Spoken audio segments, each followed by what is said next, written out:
Welcome to Leading Between the Lines, a podcast series by alterniq Inspired Growth, with me, Peter Thorpe, as your host.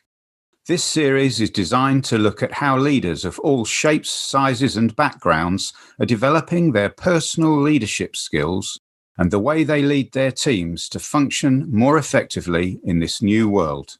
Today's guest worked on the general election campaign in 2010 and has also worked as a speechwriter for UNESCO.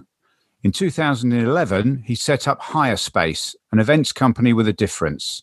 He now employs around 30 people and is seen as a leader in the sector. So I don't think we could have found a more challenging time to be talking to Ed Poland. Welcome, Ed. Hi, Peter. Perhaps you'd start off by giving us a quick review of the last 10 years, because it certainly sounds like you've had some interesting challenges. Yeah, we have had some challenges, none more so than in the last 9 months. Got to say, as you say, challenging time for an events business, but I'm sure we'll come to that.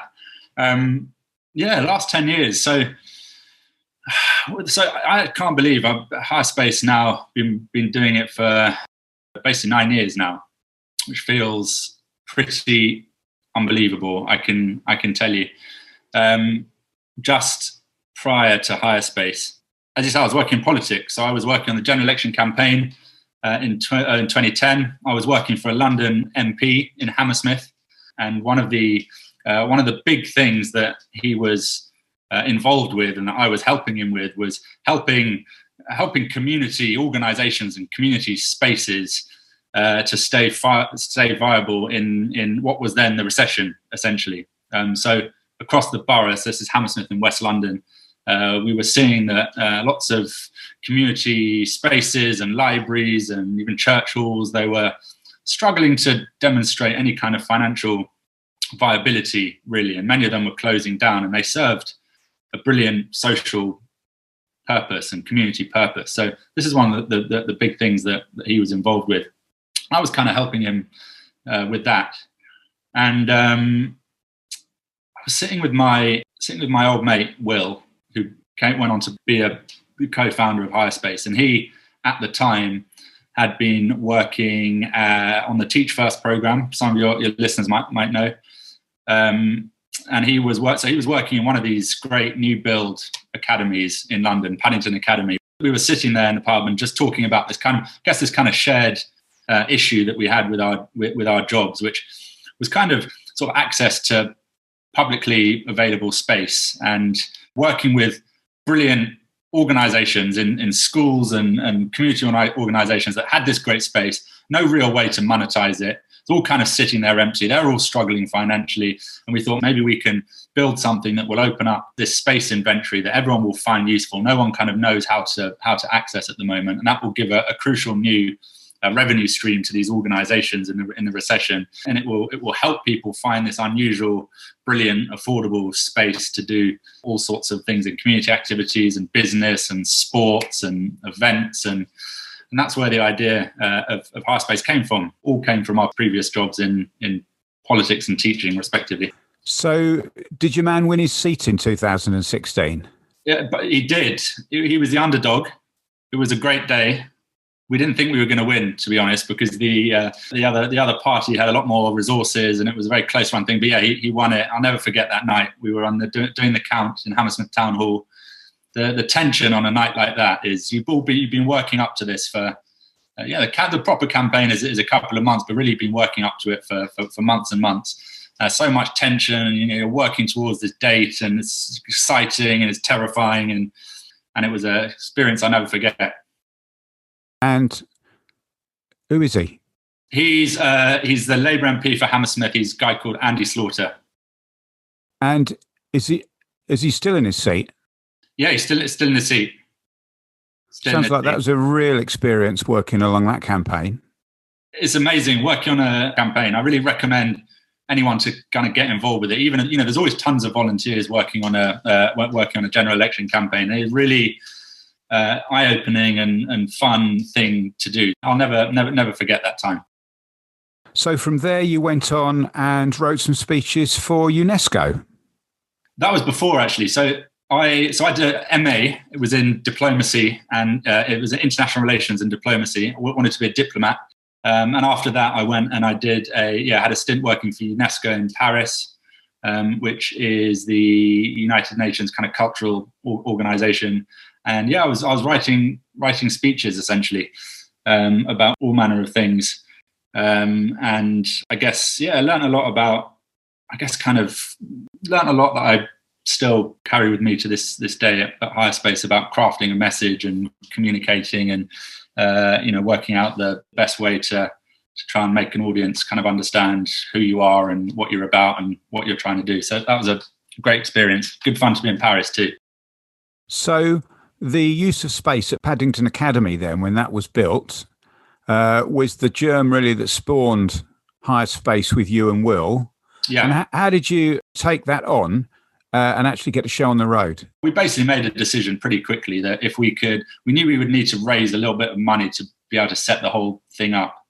So we spent the next 3 or 4 months, every lunchtime, every evening after work, we would essentially be calling around organizations and buildings in London who we thought might be interested in this and might want to, if we did produce something, if we did come up with a website, they might want to advertise on it, and essentially trying to validate the idea. So we probably made 1,000 phone calls each to buildings around London, and we said to them, if we did this, would you want to be on it? Would you be interested in it? And we managed to get enough. We had to demonstrate enough kind of interest from people to be able to go to potential investors and say, hey, we've got this idea. Will you give us a bit of money to get it off the ground?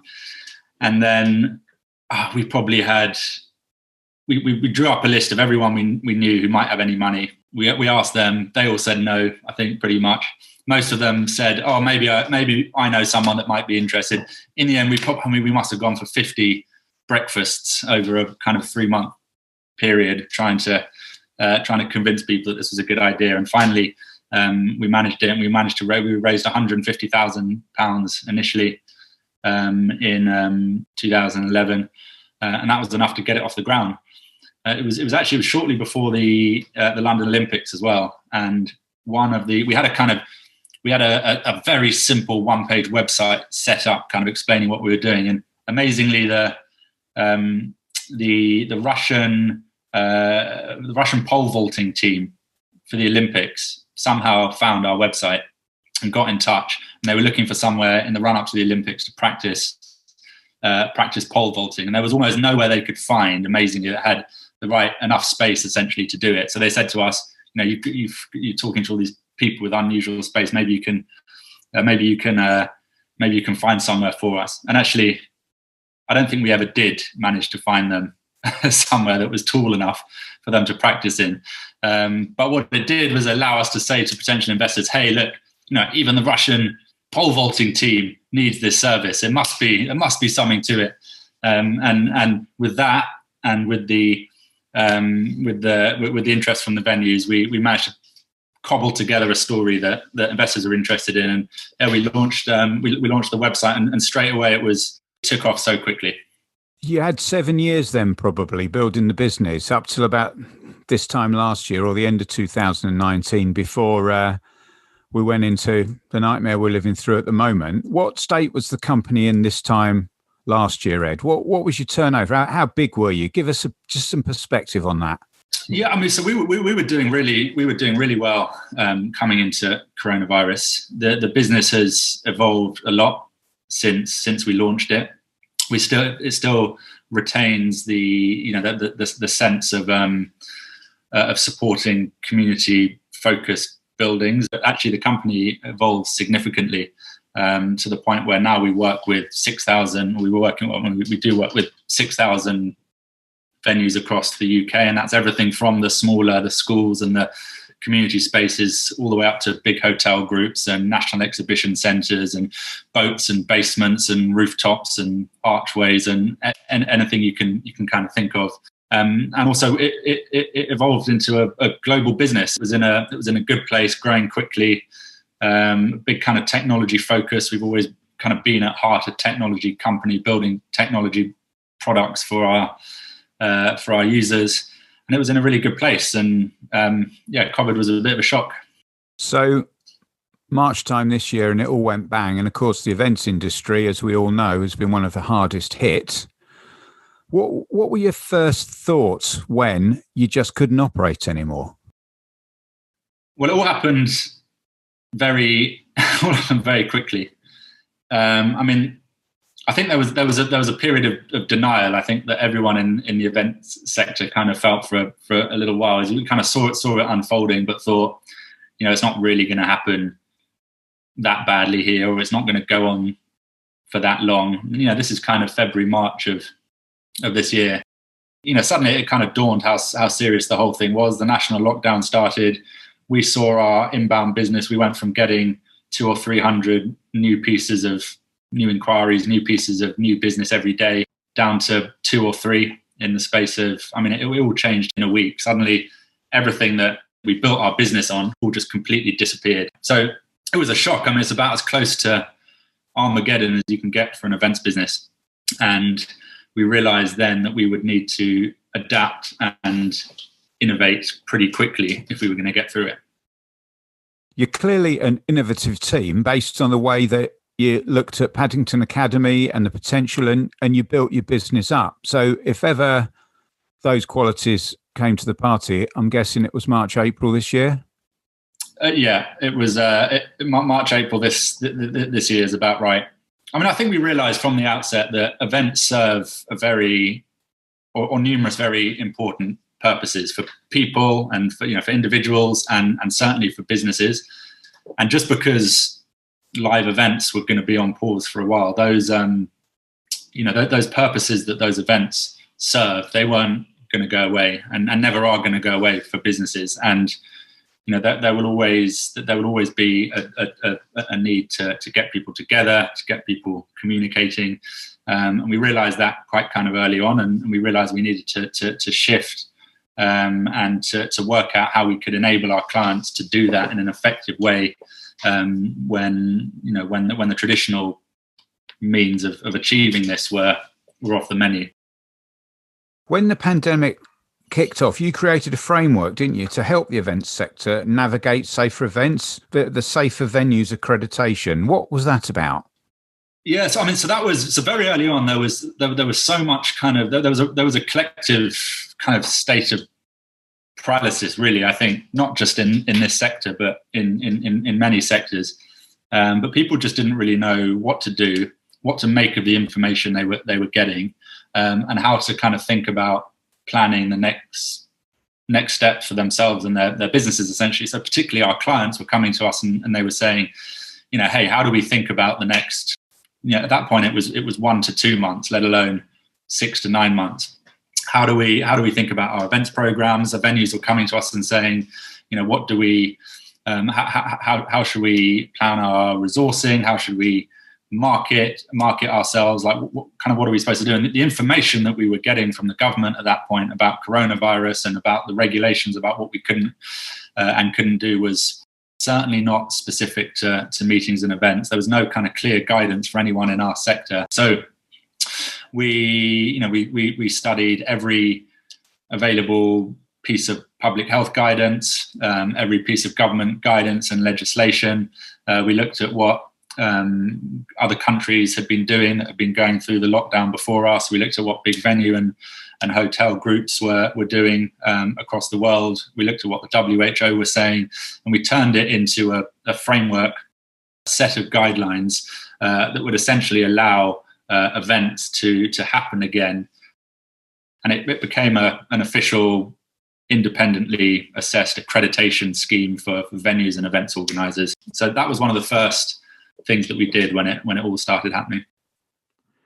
Let's turn for a minute away from strategy into the leadership of your people, because I'm guessing as the boss, you were a bit bereft to start with about what was going to happen. What about your people? How did your leadership of them have to change at that point? Because it must have been pretty awful for them, wasn't it? I think it is incredibly hard for anyone working in events when this happened. I think the really difficult thing is it's the unpredictability of the situation and the fact that no one really knew what was going to come next, and that makes makes business planning very difficult, and that's kind of tough for anyone who's running a business. But I think even more so, it makes it really, really hard for the employees of a business, because they simply don't know what to expect from their company, in their roles, in their industry, and the truth is that everything was changing really, really quickly, and that's an unsettling thing for anyone. And I think we realised early on that the other thing, of course, is that suddenly we had remote working across the board, and that was something that everyone had to get used to. I mean, we'd always had remote working and work from home to an extent, but having a whole team all working from different places is just adds to that challenge. And I think we just decided early on that the thing we fundamentally had to do above all else is communicate.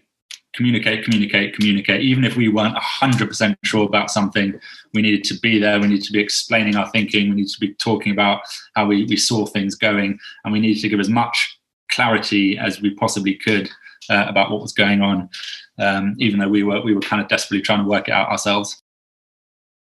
So, if your employees could have one voice, and I asked them now, what do you think of the way that Ed handled this?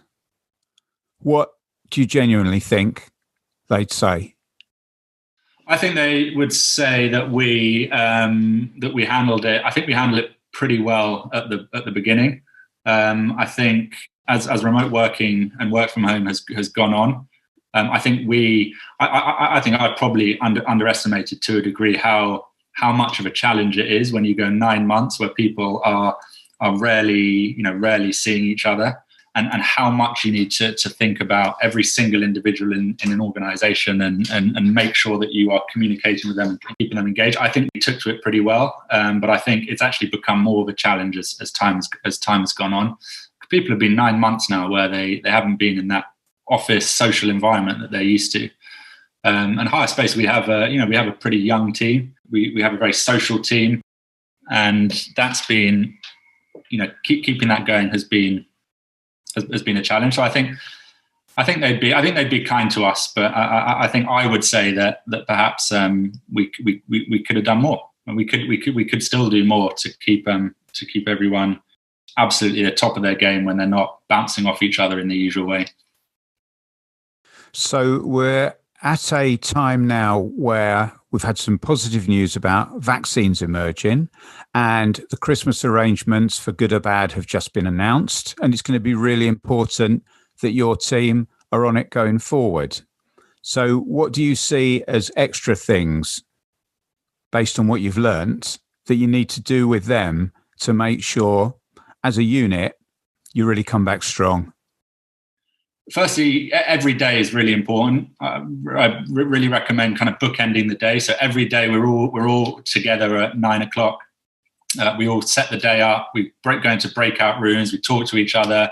And that beginning of the day is very strong. And I think at the end of the day, it's important to do that as well. We have we often get together for drinks at the end of the day. We had a virtual pub for a long time. We try and organise social activities as often as we possibly can.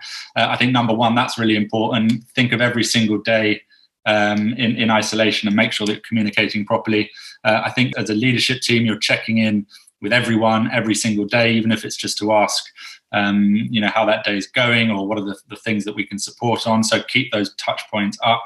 I think you need to keep to the structures that served your business well before it all happened. So as an example, every quarter we do a team survey and make sure that we are asking people what are the things that are working, what are the things that aren't working so well.